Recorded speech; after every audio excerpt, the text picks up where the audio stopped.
Gentlemen, welcome back to the shop. Welcome back to Project Squariel. Now this day has been a long day coming, so very happy to be making this short video.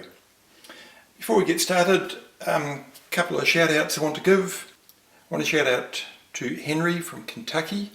He did me a favour a little while back and pointed out a potential issue that he noticed in the background, and that saved that from becoming a big issue, so thank you very much for that. Also to Ben, who made a comment thanking me for my videos and it's giving him inspiration to start on his 57 Mark II. That is really special to me, and the reason why it's special is because that's the entire reason I'm making these videos. It would have been a heck of a lot easier and probably more fun for everybody if I didn't, but it's a bit of history and I want to restore it. A little bit of backstory. I recently lost a good long-time friend who was probably one of the world authorities on pre-1930 Harley Davidsons. Very sad that he passed, but the sad part was that a lifetime of accumulated knowledge left with him. Nothing was recorded, it was all in his head and his hands. Commendable as that was, I want to leave something for history. I'd like to think that there's a Ben or a Henry out there who's looking at my stuff and going, hey, that's what I need to get going, and I can do this. Look, here's a video of it, how to do it. So that's why I'm doing it. Thank you very much, Ben. Thank you very much, Henry. Right, a long time coming. My valves have arrived. Isn't that wonderful? The head has been off to the engine reconditioner, so it's been surfaced, new valve guides have been fitted, and I've cleaned everything up that I need for today. So all we need to do is start putting it together. A little bit of backstory. There's a few moving parts to these.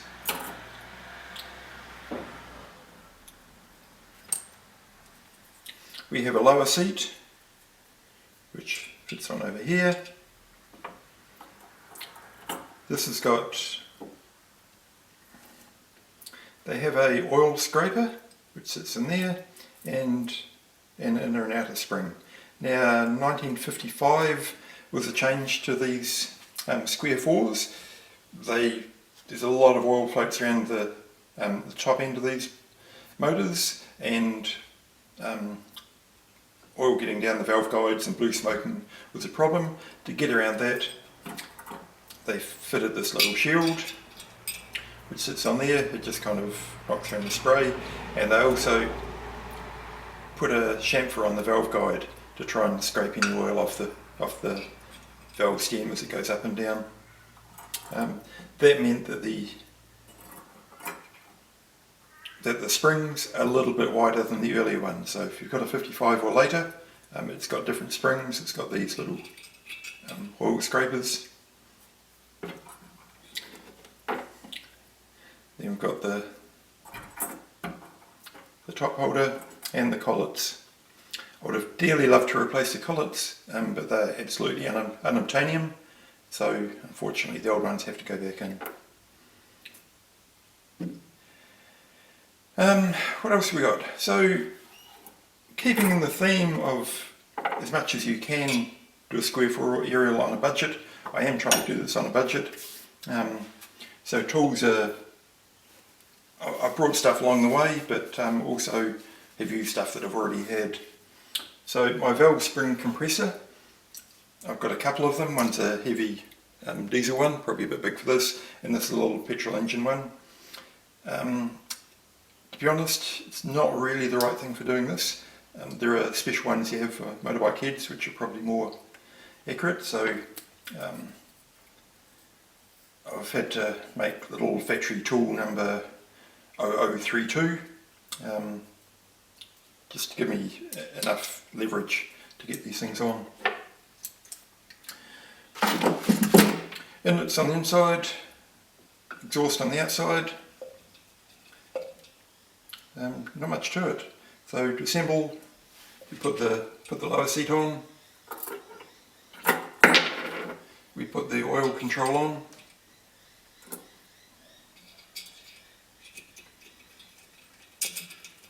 put the inner and outer spring, retainer. Now we use my little tool, which I'm not sure how I'm going to photograph this, possibly side on.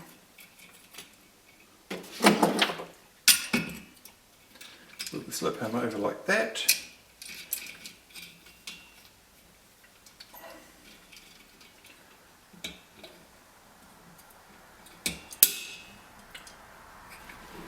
We just slip our collets in and we let them go. Let the valve tool go. Right, valve collets are in. There was a little bit of fiddling about, so we simply release the spring compressor. And that is one done. A couple of things to note here. First off is one of my pet bugbears about YouTube engine builders: wear safety goggles. Now, little collets are fiddly to get in. If you don't get them in correctly, you can release the spring tension and they can pop out and they can take an eye out. Now, to be fair, I've never seen anybody lose an eye from it, but I have seen people hit in the face by them and have that kind of deer in headlights look of, whoa, that was close. So please, safety first, second and third. Second, back in the day when we used to do things like this for a living, once we built a head, we would always run along the valve train and tappy tap with a hammer, and they make beautiful sounds of pop, pop, pop, pop, pop. We were taught to do that because it just checked that the collets were in properly.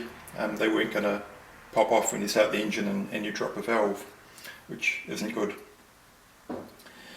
When I was trying to get new valves for the Ariel, when these were on back order for a long time, I started looking at getting, is it viable to get some made? And I found one of the competition sites that I looked at had a whole bunch of interesting information about valves, and the guy there actually mentioned that, the habit of tapping valves with a hammer, and he said do not do it. And the why he said that is because you're putting a unnatural tension on the valve. It's slamming shut, it's not controlled by the cam lobe gently closing it. It's slammed shut, and that puts pressure on the head of the valve, or where the head joins to the stem. Probably won't do any damage when you do it, but under extreme conditions, and he's probably talking race motors and things more than this, it can weaken that area, and that can be the cause of a drop valve. Sage advice, and that's one thing that I will admit that the old ways of doing things are not right.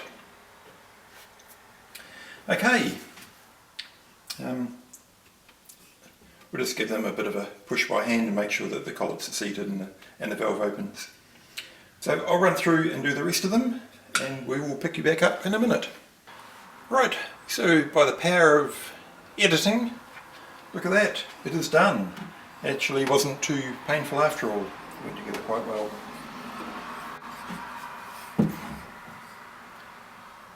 So I've run around and I've just checked them all by hand. You can open them, check the collets are nicely happily seated, so they're safe. What do we do now? So in the background I've been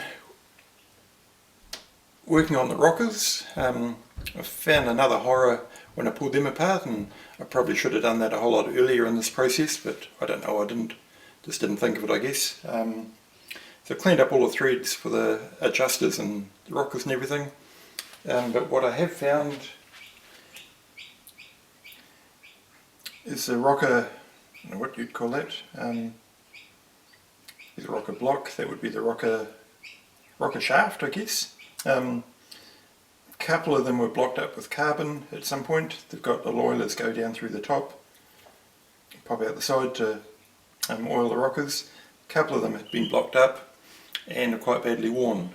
Also the push rods are not really that flash, so I've ordered new ones of each, but like everything else with this project, they're not available and they're on back order, so goodness knows when they'll turn up.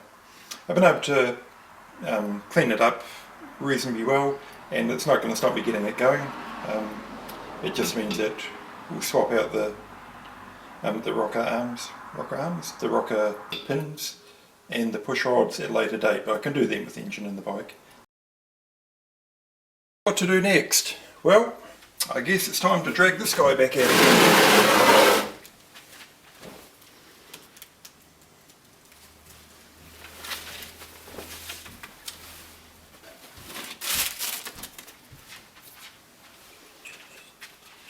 And where's number one? This is number one. And put this guy on this guy. Now we're talking. So just before I jump off this video, while I was putting the valves in the head, it got me thinking about my comment earlier about my old mate who passed away, who was the Harley authority pre-1930. In fact, he had rebuilt or had pretty much every model of Harley from pre-1930 back to the beginning, and he had some really obscure stuff. He had singles, he had forward and aft twins, horizontally opposed twins, flat track racer. He had bikes that most Harley people wouldn't know existed. Well, sorry, not had, but had restored for people. For those of you who are aware of the Britain motorbike, a very famous machine New Zealand made, the guy that painted those was also the guy that painted the restorations for my old mate. It kind of gives you an idea of the quality of workmanship that he had.